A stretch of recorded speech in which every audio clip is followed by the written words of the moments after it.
Alam niyo bang may Pinoy na tatalunin si Ja Morant pagdating sa dakdakan? Magkaiba man ang laro ay pagdating sa dunk ay pareho si Ja at Renz Abando pero mukhang lamang pa nga ata ang Pinoy high flyer.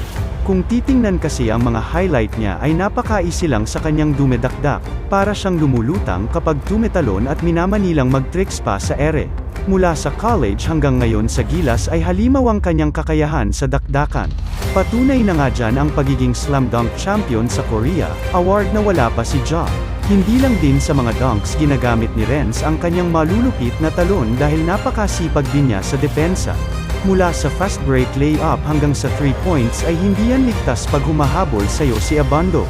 Kahit nga ngayon sa World Cup ay pinahanga niya lang naman ang G-League MVP ng South Sudan pati na ang ating kabayan na si JC nang supalpalin niya ang Italian big man.